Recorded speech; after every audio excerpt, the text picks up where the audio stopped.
what I've been doing for about the last 9 years is trying to shatter this left-right division, because we, the American people, have been artificially divided by the powers that be, the global elite, the global robber barons, if you will.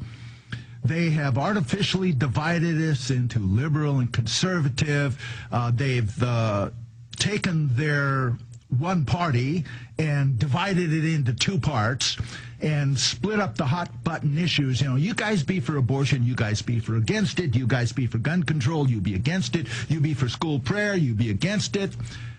The thing that makes all of those issues in common, besides the fact that the federal government probably has no business mucking around with them in the first place, is that the global elite could care less how it comes out. Those issues do not affect their bottom line. So they really don't care. They don't care which party wins in general. Ever since John F. Kennedy, every nominee of both the Republican and Democratic parties has been a member of the Trilateral Commission and handpicked by them for the nomination of their party. JFK was the last nominee of either party not to be a member of the Trilateral Commission. Of course, we know what happened to him. We have to end this artificial division. We have to bring the American people together, left and right, and we've been very successful in that in the last few years. Many of the events on my speaking tour each year are co-sponsored by the Green Party and the Libertarian Party. They're co-sponsored by the Ron Paul meetups and the Dennis Kucinich meetups. I mean, this is really coming together, and it's working. And these people are recognizing that they have common interest, that both the left and the right have been alienated and mistreated by our government and the powers that be. Thomas Jefferson, he warned us about the power of corporations.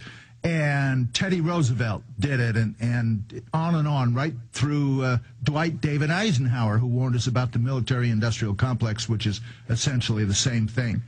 Now, the whole problem got a lot worse in the 19th century when the railroads somehow got a Supreme Court justice to talk about corporate personhood. And the myth of corporate personhood has gone on to this day and has been parlayed by the corporations into a First Amendment free speech right to spend as much money as they want buying up politicians and buying up votes with their corporate-controlled media. Now, the next real big acceleration of this fascist trend happened under Reagan, when they got rid of the FCC ban on ownership of multiple media outlets and allowed these media conglomerates to get a monopoly. Until now, we've got almost every major media outlet being controlled by 6 multinational corporations with interlocking boards of directors, all of which are in bed with the weapons manufacturers, the oil companies, and all the others who are running things. Because of that, they collude every 4 years to work with the trilateralists and Bilderbergers and Council on Foreign Relations to make sure that their hand-picked nominees get the nomination of the Republican and Democratic parties. And once they can do that, then they don't care who wins the general election. They know one of their guys is going to get it. It's a choice between Tweedledee and Tweedledum, in some cases Tweedledum and Tweedledummer. And then Congress, of course, who the Constitution really gives the power to. Congress has been bought and paid for by the K Street lobbyists, the corporate lobbyists, to the point where almost all the members of Congress, with the exception of people like Ron Paul and Dennis Kucinich and a few others, almost all of them are bought and paid for and have abdicated their responsibility to Dick Cheney's invention of the unitary executive, in other words, the imperial presidency. And since they have their guy under their thumb in the presidency, and the Congress becomes immaterial. And so what you have is our government under direct control of the corporations. We have energy policy being made by Enron. We have agricultural policy being made by Archer Daniels, Midland, and Monsanto. Defense policy being made by the weapons manufacturers. It goes on and on. Almost every regulatory agency in the government is headed by an executive of the corporations that they're supposed to regulate.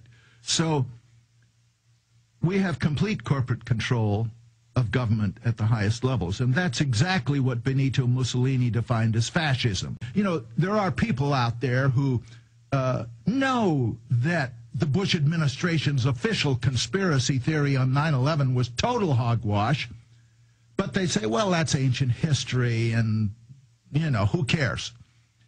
They have to understand that even President Obama is out there expanding the war in Afghanistan, putting the war into Pakistan, and blaming it on 9/11. The architecture of the New World Order is, of course, the Council of Foreign Relations, the Trilateral Commission, the Bilderbergers, the guys that came out of the old Cecil Rhodes organization. But then there's the operating arm, really, is the World Trade Organization, the IMF, and the World Bank. And, of course, since it's under their thumb, the U.S. government and their enforcers are the U.S. military. I'm encouraged by the Oath Keepers. This is an organization that I've joined, and many, many in the military and law enforcement have joined. And it recognizes the fact that our oath of office in the military, in politics, in law enforcement, says that we will protect and defend the Constitution of the United States against all enemies, foreign and domestic.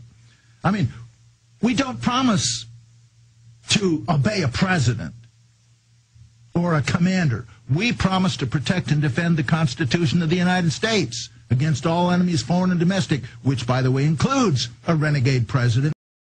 Those in and around our government are the terrorists.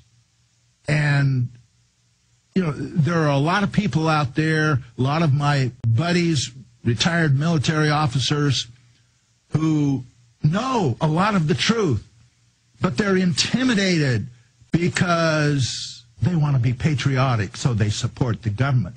Baloney! Supporting the government is not what's patriotic. It's doing what's right. It's following the Constitution, honoring the truth, serving the people. Our government does not do that.